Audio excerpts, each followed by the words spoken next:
Chapter 24. Among the most vivid memories of my life are those of the events on the Ghost, which occurred during the 40 hours succeeding the discovery of my love for Maud Brewster.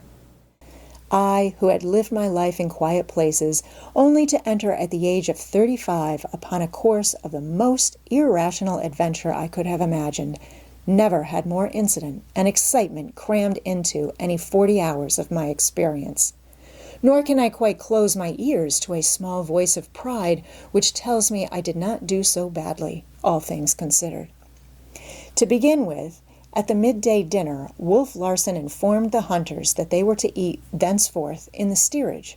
It was an unprecedented thing on sealing schooners, where it is the custom for the hunters to rank unofficially as officers. He gave no reason, but his motive was obvious enough. Horner and Smoke had been displaying a gallantry toward Maud Brewster, ludicrous in itself and inoffensive to her, but to him evidently distasteful. The announcement was received with black silence, though the other 4 hunters glanced significantly at the 2 who had been the cause of their banishment. Jock Horner, quiet as was his way, gave no sign, but the blood surged darkly across Smoke's forehead, and he half opened his mouth to speak.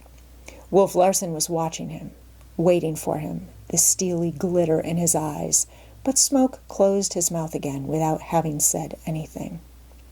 "Anything to say?" the other demanded aggressively.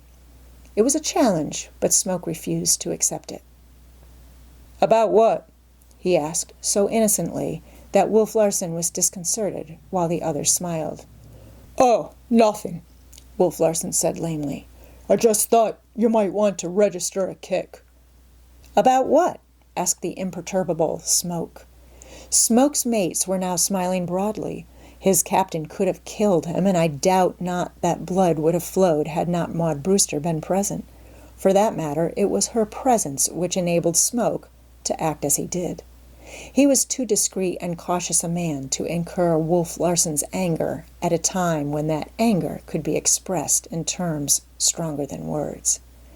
I was in fear that a struggle might take place, but a cry from the helmsman made it easy for the situation to save itself. "Smoke ho!" The cry came down the open companionway. "How's it bear?" Wolf Larson called up. "Dead astern, sir." "Maybe it's a Russian," suggested Latimer. His words brought anxiety into the faces of the other hunters. A Russian could mean but one thing, a cruiser. The hunters, never more than roughly aware of the position of the ship, nevertheless knew that we were close to the boundaries of the Forbidden Sea, while Wolf Larson's record as a poacher was notorious. All eyes centered upon him. "We're dead safe," he assured them with a laugh. "No salt mines this time, Smoke, but I'll tell you what, I'll lay odds of 5 to 1 it's the Macedonia." No one accepted his offer, and he went on. "In which event, I'll lay 10 to 1 there's trouble breezing up." "No, thank you," Latimer spoke up. "I don't object to losing my money, but I like to get a run for it anyway. There never was a time when there wasn't trouble when you and that brother of yours got together, and I'll lay 20 to 1 on that." A general smile followed, in which Wolf Larson joined, and the dinner went on smoothly, thanks to me, for he treated me abominably the rest of the meal, sneering at me and patronizing me till I was all a-tremble with suppressed rage. Yet I knew I must control myself for Maud Brewster's sake, and I received my reward when her eyes caught mine for a fleeting second. And they said, as distinctly as if she spoke, "Be brave, be brave." We left the table to go on deck, for a steamer was a welcome break in the monotony of the sea on which we floated, while the conviction that it was Death Larson and the Macedonia added to the excitement. The stiff breeze and heavy sea which had sprung up the previous afternoon had been moderating all morning, so that it was now possible to lower the boats for an afternoon's hunt. The hunting promised to be profitable. We had sailed since daylight across a sea barren of seals, and were now running into the herd. The Smoke was still miles astern, but overhauling us rapidly, when we lowered our boats. They spread out and struck a northerly course across the ocean. Now and again we saw a sail lower, heard the reports of the shotguns, and saw the sail go up again. The seals were thick. The wind was dying away. Everything favored a big catch. As we ran off to get our leeward position of the last lee boat, we found the ocean fairly carpeted with sleeping seals. They were all about us, thicker than I had ever seen them before, in twos and threes and bunches, stretched full length on the surface, and sleeping for all the world like so many lazy young dogs. Under the approaching smoke, the hull and upper works of a steamer were growing larger. It was the Macedonia. I read her name through the glasses as she passed by scarcely a mile to starboard. Wolf Larson looked savagely at the vessel, while Maud Brewster was curious. "Where is the trouble you were so sure was breezing up, Captain Larson?" she asked gaily. He glanced at her, a moment's amusement softening his features. "What did you expect? That they'd come aboard and cut our throats?" "Something like that," she confessed. "You understand, seal hunters are so new and strange to me that I am quite ready to expect anything." He nodded his head. "Quite right, quite right. Your error is that you failed to expect the worst." "Why? What can be worse than cutting our throats?" she asked with pretty naive surprise. "Cutting our purses," he answered. "Man is so made these days that his capacity for living is determined by the money he possesses." "Who steals my purse steals trash," she quoted. "Who steals my purse steals my right to live," was the reply. "Old saws to the contrary, for he steals my bread and meat and bed, and in so doing imperils my life. There are not enough soup kitchens and bread lines to go around, you know, and when men have nothing in their purses, they usually die, and die miserably unless they are able to fill their purses pretty speedily." "But I fail to see that this steamer has any designs on your purse." "Wait, and you will see," he answered grimly. We did not have long to wait. Having passed several miles beyond our line of boats, the Macedonia proceeded to lower her own. We knew she carried 14 boats to our 5. We were one short through the desertion of Wainwright, and she began dropping them far to leeward of our last boat, continued dropping them athwart our course, and finished dropping them far to windward of our first weather boat. The hunting, for us, was spoiled. There were no seals behind us, and ahead of us the line of 14 boats, like a huge broom, swept the herd before it. Our boats hunted across the 2 or 3 miles of water between them and the point where the Macedonias had been dropped, and then headed for home. The wind had fallen to a whisper. The ocean was growing calmer and calmer, and this, coupled with the presence of the great herd, made a perfect hunting day. One of the 2 or 3 days to be encountered in the whole of a lucky season. An angry lot of men, boat pullers and steerers as well as hunters, swarmed over our side. Each man felt that he had been robbed, and the boats were hoisted in amid curses, which, if curses had power, would have settled Death Larson for all eternity. "Dead and damned for a dozen of eternities," commented Lewis, his eyes twinkling up at me as he rested from hauling taut the lashings of his boat. "Listen to them, and find if it is hard to discover the most vital thing in their souls," said Wolf Larson. "Faith, and love, and high ideals, the good, the beautiful, the true." "Their innate sense of right has been violated," Maud Brewster said, joining the conversation. She was standing a dozen feet away, one hand resting on the main shrouds and her body swaying gently to the slight roll of the ship. She had not raised her voice, and yet I was struck by its clear and bell-like tone. Ah, it was sweet in my ears. I scarcely dared look at her just then for the fear of betraying myself. A boy's cap was perched on her head, and her hair, light brown and arranged in a loose and fluffy order that caught the sun, seemed an aureole about the delicate oval of her face. She was positively bewitching, and withal sweetly spirituelle. if not saintly. All my old-time marvel at life returned to me at sight of this splendid incarnation of it, and Wolf Larson's cold explanation of life and its meaning was truly ridiculous and laughable. "A sentimentalist," he sneered, "like Mr. Van Weyden. Those men are cursing because their desires have been outraged. That is all. What desires?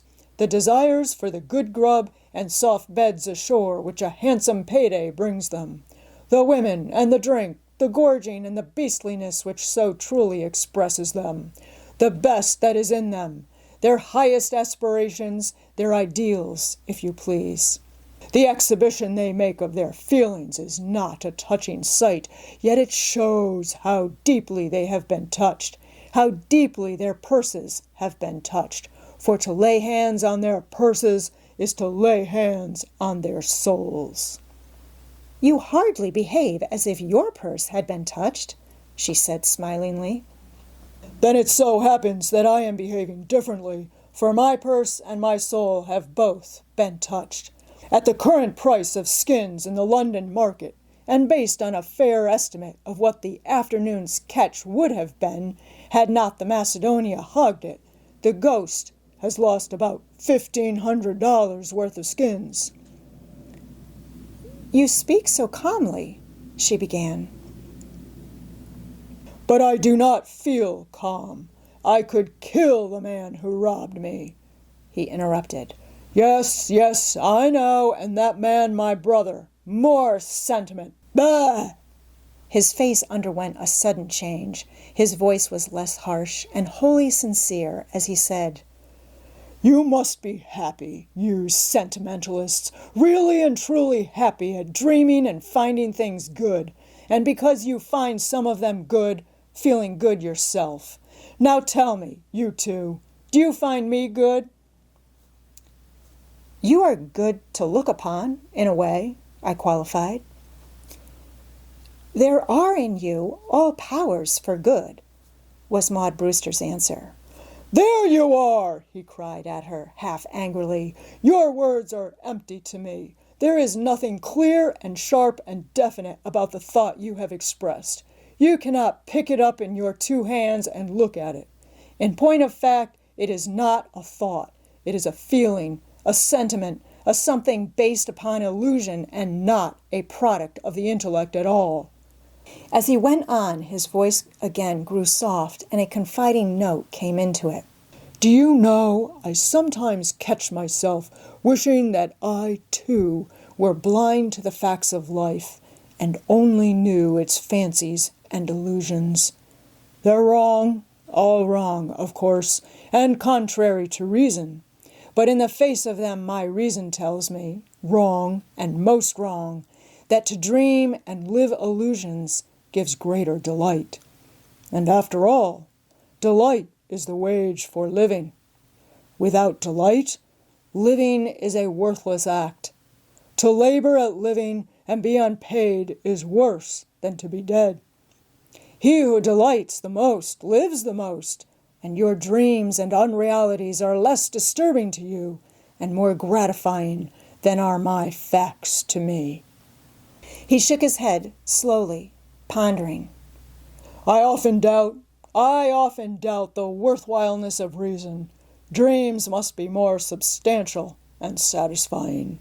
Emotional delight is more filling and lasting than intellectual delight.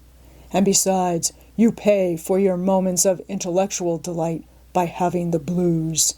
Emotional delight is followed by no more than jaded senses, which speedily recuperate. I envy you. I envy you. He stopped abruptly, and then on his lips formed one of his strange quizzical smiles, as he added, It's from my brain. I envy you, take notice, and not from my heart. My reason dictates it. The envy is an intellectual product. I am like a sober man looking upon drunken men, and greatly weary, wishing he too were drunk. Or like a wise man looking upon fools and wishing he too were a fool, I laughed. Quite so, he said. You are a blessed bankrupt pair of fools. You have no facts in your pocketbook. Yet we spend as freely as you, was Maud Brewster's contribution. More freely, because it costs you nothing. And because we draw upon eternity, she retorted. Whether you do or think you do, it's the same thing. You spend what you haven't got, and in return, you get greater value from spending what you haven't got than I get from spending what I have got, and what I have sweated to get. Why don't you change the basis of your coinage, then? She queried teasingly. He looked at her quickly, half hopefully, and then said, all regretfully, Too late. I'd like to, perhaps, but I can't. My pocketbook is stuffed with the old coinage, and it's a stubborn thing. I can never bring myself to recognize anything else as valid. He ceased speaking, and his gaze wandered absently past her and became lost in the placid sea. The old primal melancholy was strong upon him. He was quivering to it. He had reasoned himself into a spell of the blues, and within a few hours one could look for the devil within him to be up and stirring. I remembered Charlie Forsyth and knew this man's sadness as the penalty which the materialist ever pays for his materialism.